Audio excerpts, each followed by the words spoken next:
la porte est ouverte. C'est à ce titre-là que Midland for Christ venait de nous tendre la main. Nous venons d'avoir un ministère qui veut se joindre à nous. Et c'est à ce titre-là que j'ai voulu tendre la main aux églises de Midwest.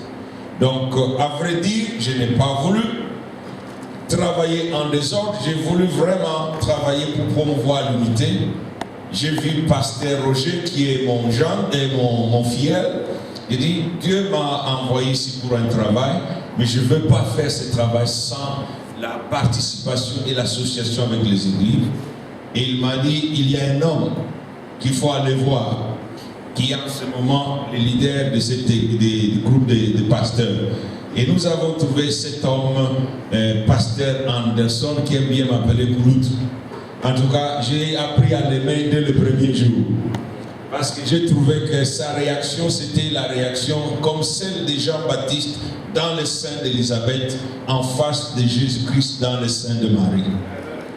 Et je peux vous dire que cette unité dont il a parlé, ce n'est pas une œuvre charnelle. Elle ne pourra pas tenir. La raison pour laquelle l'ONU est inefficace, c'est parce que c'est une union contre nature. Quand vous regardez le pied de la statue, c'est du fer, de l'or et de la terre. C'est pourquoi il ne peut pas y avoir de l'unité. C'est une affaire montée de toutes pièces. Mais tandis que pour nous, le Seigneur Jésus-Christ, une des marques que réellement nous connaissons le Seigneur et que nous sommes vrais serviteurs de Dieu, c'est quand nous sommes en train de promouvoir l'unité. Si quelqu'un est contre l'unité, c'est que cette personne ne fait pas partie du corps de Christ. Et pour cela, je n'ai rien à dire parce que la parole de Dieu est claire. Au dernier temps, s'introduiront dans l'église beaucoup de gens qui vont parler au nom du Seigneur, mais ne venant pas du Seigneur. Et ces gens-là sont contre tout effort à rassembler l'œuvre de Dieu. Mais notez bien qu'avant sa mort sur la croix, Jésus-Christ dira, c'est quand vous vous aimerez les uns les autres, que vous serez unis les uns avec les autres, que le monde connaîtra que vous êtes réellement mes disciples. Le problème, c'est qu'il y a un cheminement qu'il faut suivre. On ne peut pas se retrouver serviteur de Dieu si on n'a pas été disciple de Jésus-Christ.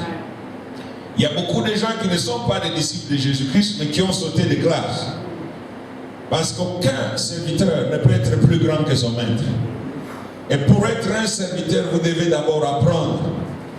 Et ça, c'est la vie des disciples. C'est pourquoi avant qu'il ne le choisisse et qu'il ne le nomme comme apôtre, il a d'abord enseigné, il leur a dit suivez-moi. C'est après qu'il l'ait suivi assez, qu'il leur donnera, à titre de son pouvoir, pour voir ce qu'ils allaient en faire.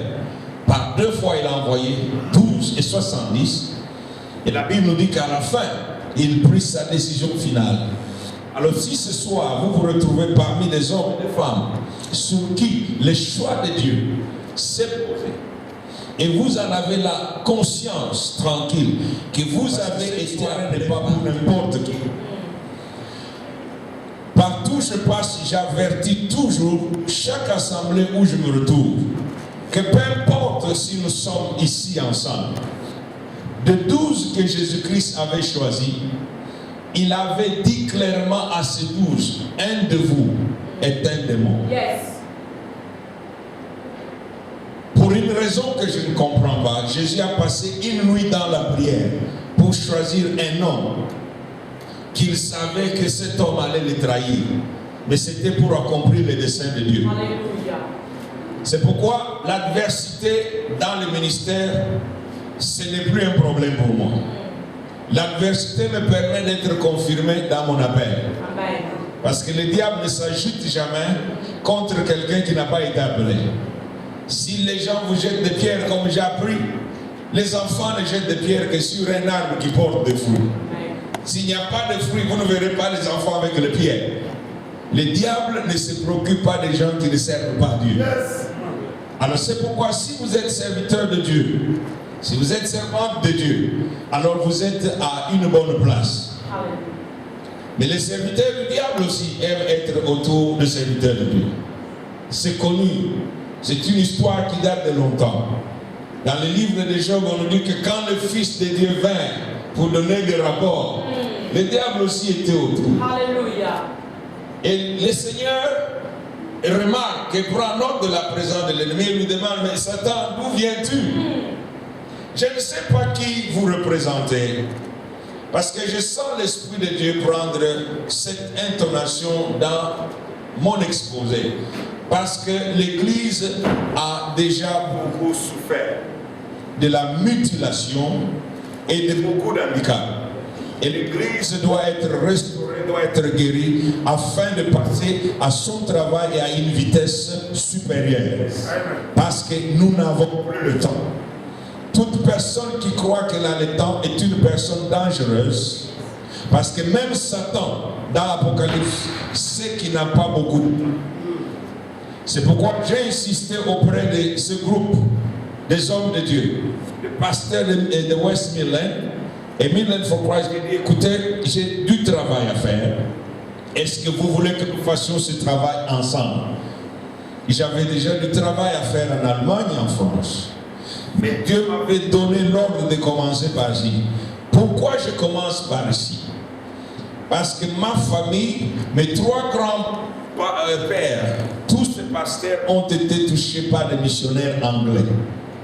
À cause de leur investissement dans notre famille, ils nous ont apporté la lumière. Dieu m'a dit, maintenant qu'ils se détournent de la lumière, je veux que vous veniez leur dire que vous êtes le témoin de la puissance de l'évangile qu'ils avaient dans le temps apporté et qu'ils doivent revenir à cette même évangile.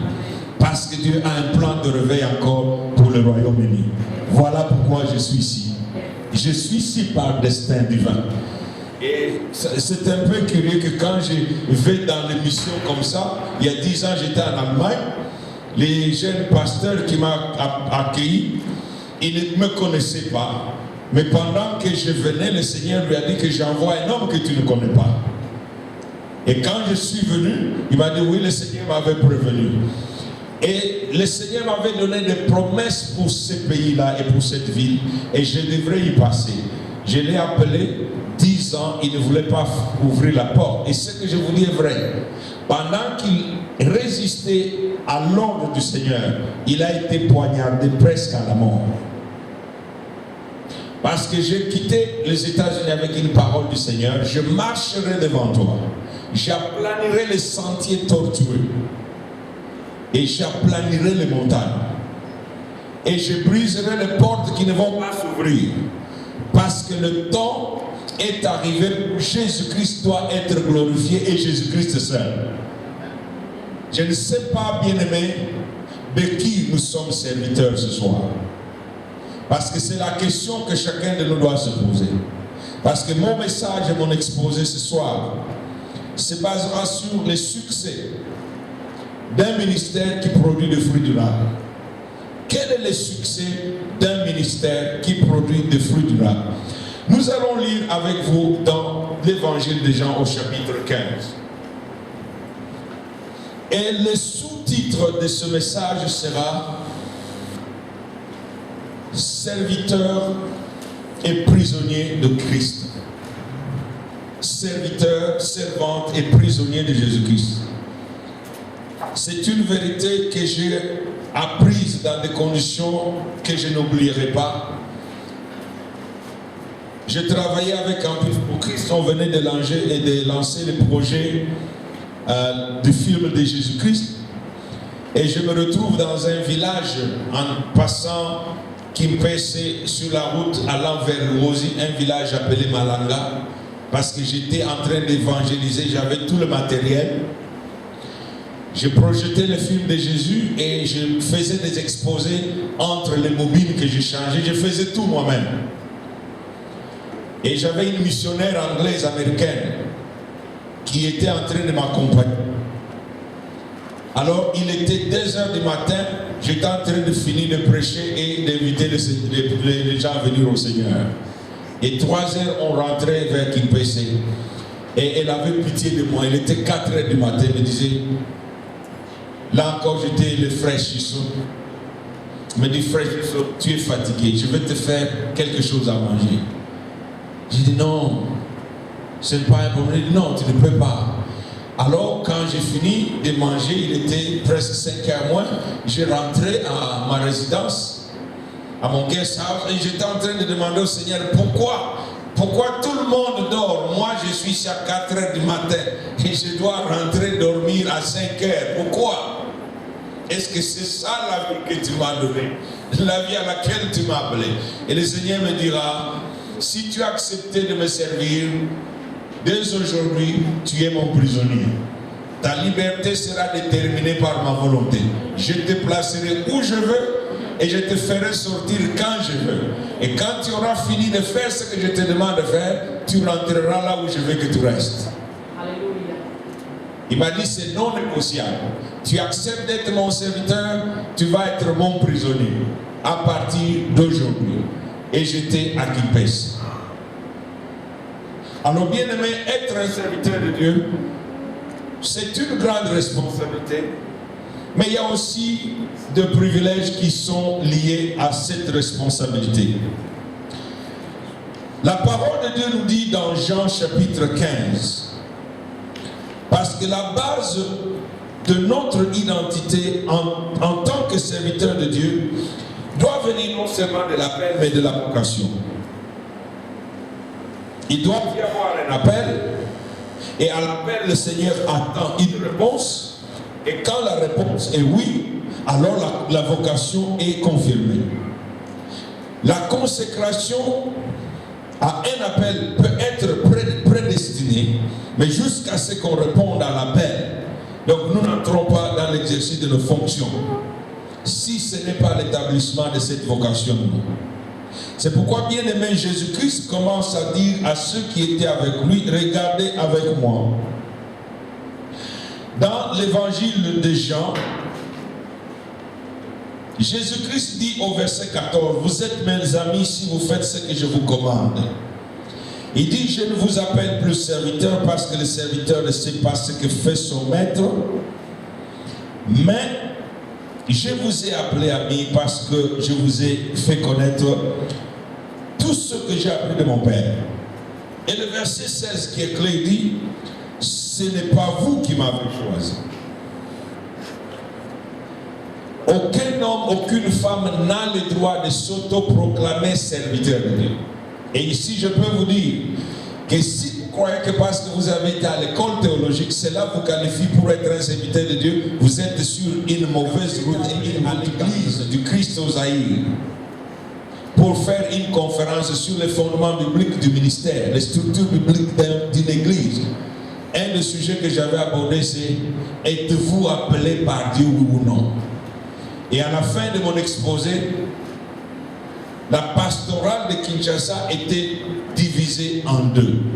Il y a des gens qui étaient conscients qu'ils étaient dans le ministère parce qu'ils étaient les beaux-fils de Bokeléa. Parce que c'était une histoire d'argent. Il y en a qui étaient dans le ministère parce que mon père est le représentant de notre communauté. Le ministère n'est pas un héritage familial, à moins que Dieu établisse cet ordre-là. Vous ne pouvez pas préparer votre enfant pour vous remplacer dans le ministère. C'est un danger. Dieu n'a pas pris les enfants de Moïse. Il est allé chercher Josué. Bon qu'il a des enfants. Mais Dieu lui a donné un jeune homme, Daniel Kolenda, qui était venu juste visiter. Il a entré, il a dit, tu vois ce jeune homme-là, c'est lui que je te donne comme fils dans ce ministère qui va travailler avec toi et qui prendra ta relève. Parce que le Seigneur dit clairement, ce n'est pas vous qui m'avez choisi, c'est moi qui vous ai choisi.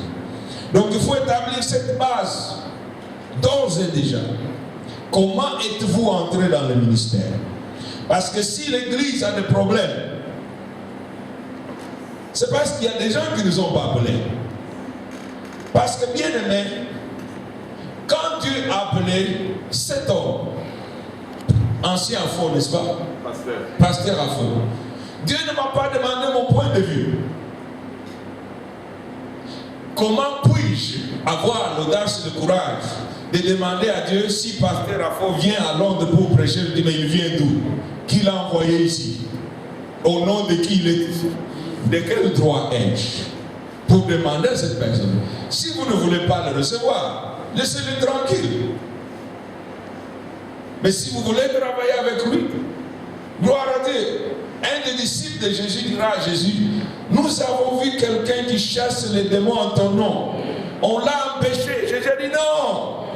S'il n'est pas contre nous, il est pour nous. Amen. C'est pourquoi beaucoup de démons sont en vacances dans les villes. Il y a beaucoup de démons qui sont en vacances. Personne ne les dérange. Parce que les églises sont en train de se battre avec le faux et le vrai pendant que les démons sont au marché. Parce qu'on a des gens dans l'église qui ne sont pas ce qu'ils prétendent être. Et Jésus-Christ veut clarifier la chose. Ce n'est pas vous. Retenez bien, il y a un homme appelé Nathanaël. Un homme juste. Dans tout Israël, c'est l'homme dont Jésus parle de la crédibilité et de l'intégrité. Il dit, il n'y a pas un seul juif comme cet homme. Mais comptez les 12, il n'est pas là. Jésus choisit qui il veut choisir. Amen. Si vous êtes dans le ministère, parce que vous croyez assez coriace et que vous pouvez défier le Seigneur lui-même, eh bien, vous le rencontrerez. Si vous n'êtes pas appelé, en tout cas, restez chrétien dans une église, dans un banc quelconque et servez Dieu tranquillement. Alléluia. Le ministère, ce n'est pas pour tout le monde.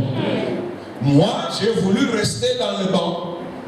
J'ai dit, écoute, j'ai eu une discussion avec Dieu, écoute, je deviens docteur en chimie nucléaire. Si tu veux même que je prêche, attends que je devienne docteur. Parce que quand on va me présenter docteur chimiste nucléaire, le premier qui a fait la bombe des Noirs.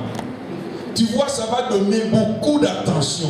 Les gens vont dire, on va écouter un docteur qui prêche. Et puis j'aurai de l'argent. Et le Seigneur m'a dit, je n'ai ni besoin ni de ton diplôme, ni de ton argent. Je n'ai besoin que de ta bouche, un point trait. Il m'a dit, c'est à prendre ou à laisser. Alléluia. Et j'étais en face de l'Istad, en train d'attendre mon bus. Il m'a dit, c'est à prendre ou à rester. De toi, je ne veux que ta bouche. Alors, bien aimé, Jésus nous dit, je vous ai choisi. Ce n'est pas vous qui m'avez choisi. Et il continue, il dit ceci. Mais je vous ai choisi. Et la deuxième étape, il dit, je vous ai établi. Vous devez être établi. C'est pourquoi quand Dieu vous appelle, vous avez besoin d'aller voir des aînés dans la foi, d'autres serviteurs de Dieu. Aidez-moi à savoir si je me trompe ou je suis dans le bon chemin. Est-ce que vous croyez vraiment que Dieu m'a appelé? Priez avec des hommes de Dieu. Quand ils auront prié avec vous, Dieu donnera des témoignages de confirmation.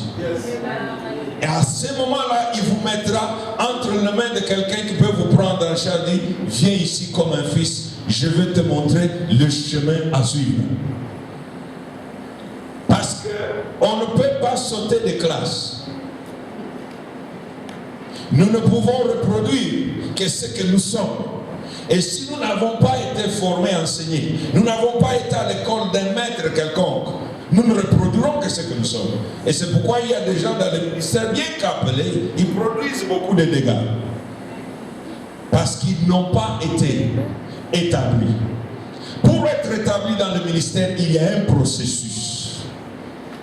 Un processus de mentoring et de parrainage. Vous devez avoir un père spirituel. Si vous n'en avez pas, en tout cas, vous devez vous faire adopter. Yes. Vous devez vous faire adopter. La vérité est que Paul n'est pas vraiment le vrai père spirituel de Timothée. Parce qu'il dira que cette fois que tu as été déjà dans ta grand-mère Aloïs, parce que l'enseignement qui a été fait de Timothée, c'est qu'il était pour que Paul le choisisse, venait de sa mère et de sa grand-mère. Amen. Donc Timothée n'est qu'un fils adopté par Paul. Bien-aimé dans le Seigneur, dans le ministère, on ne se débrouille pas. Quelque chose qui est établi, c'est une chose qui a été consolidée, qui a été clairement définie. Parce que vos objectifs doivent être clairement établis sur base de la vision dans laquelle Dieu vous a appelé. Si je ne veux pas faire des églises, ce n'est pas parce que je ne veux pas faire des églises. La tentation de faire une église m'est venue plusieurs fois.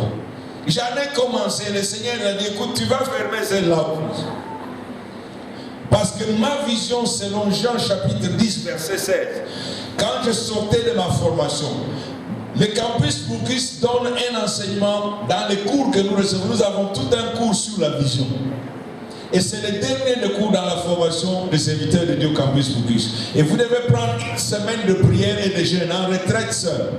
Dieu doit vous dire à quoi il vous a appelé vous. Et quand j'étais parti dans cette retraite de 7 jours, le Seigneur me dira, ta vision sera Jean 10, 16. Il dit, j'ai d'autres brebis, mais qui ne sont pas de cette brebis et de cette bergerie. Celle-là aussi, il faut que je le ramène pour qu'il n'y ait qu'une seule bergerie. J'ai dit, qu'est-ce que tu veux dire par là? Il a dit, j'ai des hommes et des femmes égarés dans des sectes, dans des groupes religieux, dans de fausses églises. Il a dit, j'ai des enfants dans l'islam, j'ai des enfants chez les hindous, chez les bouddhistes. Ils ne savent pas qu'ils sont là par erreur. Alors je veux que tu prêches l'évangile pour qu'ils puissent avoir la lumière et qu'ils reviennent à moi. C'est pourquoi si nous sommes vrais pour le ministère de l'évangile, notre effort devrait aller vers les gens qui ne sont pas semblables à nous, les gens qui ne nous connaissent pas. Amen. Le ministère ne peut pas se réduire à la communauté congolaise. Yes. Alléluia. Parce que si Dieu voulait que tu sois le ministère des Congolais, tu devrais rester au Congo. Quand j'ai quitté le Congo, j'étais à la télévision, à l'heure du Seigneur. Je pouvais passer la nuit dans des coins. Tu attends quelqu'un qui dit, oh évangéliste, donc je ne pouvais même pas me cacher la nuit. C'est que mon ministère était prêt à exploser sur tous les bords du continent. Mais à ce moment-là, un pasteur viendra me dire, en tout cas évangéliste, je crois qu'il est temps que tu quittes. Je n'ai jamais compris ce qui était dans sa tête. Il m'a dit, tu es trop connu ici, il faut que tu quittes. Je l'ai regardé avec beaucoup de suspicion. Ma belle-sœur vient me voir et dit, mais toi on te connaît comme les arachides à Kinshasa. J'ai dit, qu'est-ce que tu veux dire? Il me dit, partout on sait que... Alors maintenant je commence à demander au Seigneur, qu'est-ce qu'il y a? Le Seigneur me dit, mais c'est le temps de partir.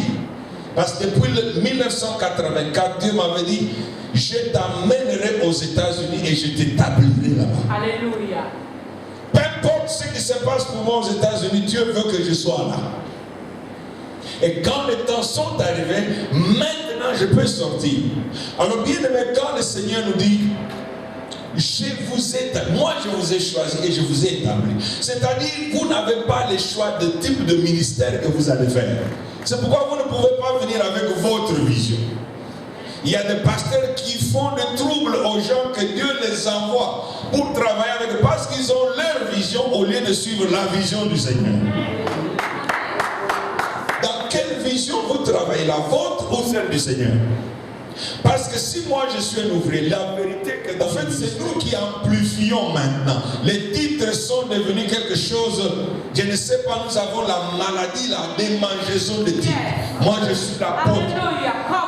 Je suis l'apôtre non pas parce que j'ai des galons. J'ai été simplement envoyé pour faire ce que je fais. Donc ça ne reflète que mon statut actuel. J'ai été envoyé, donc je me suis déplacé d'un point B à un point C. Le fait que je quitte ma résidence pour aller accomplir un travail ailleurs, je suis envoyé. C'est ça ce que ça veut dire être apôtre. Donc si je ne suis pas en train de faire quelque chose ailleurs dans une mission, je ne suis pas apôtre. Alors nous avons des bishops qui ont des églises, qui ont 8 membres, lui seulement sa femme et ses enfants, ses cousins, il est bishop. Bon, nous avons des apôtres qui ne vont nulle part. Et nous avons des prophètes, on ne sait pas, ils prophétisent quoi. Nous avons même des évangélistes assis dans les bancs chaque jour à l'église ici.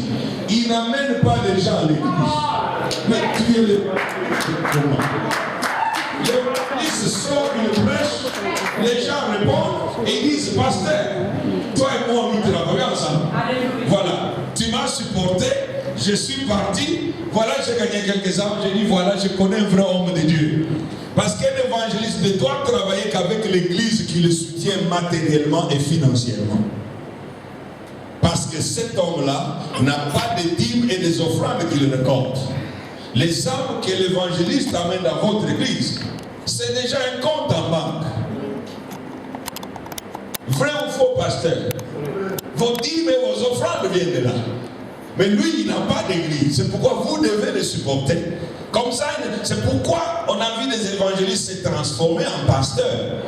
Parce que moi, je vais simplement prêcher, gagner des âmes et amener dans votre église. Ils vous achètent de belles vestes, ils vous achètent des voitures. Moi, je ne sais même pas aller prêcher l'évangile encore. Alors, beaucoup de évangélistes ont dit, mais à quoi bon, je dois aussi devenir pasteur? Pasteur, si vous ne voulez pas la rivalité dans le ministère, vous devez reconnaître le ministère des évangélistes et des apôtres et le soutenir comme étant des investisseurs dans votre église. Amen.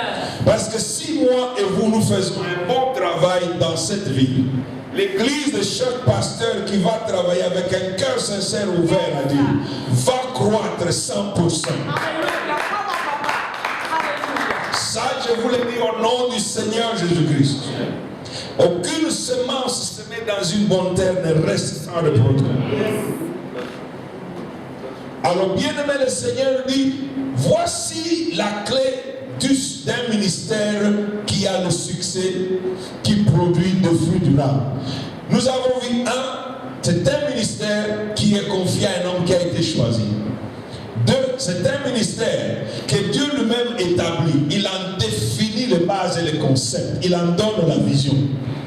Vous savez, dans un monde actuel où être visionnaire, vous savez, le monde a sa vision. Il y a même des concepts de visionnaires dans le monde. Il y a des documents sur... Vous ne pouvez pas faire la confusion entre la vision biblique et la vision séculaire.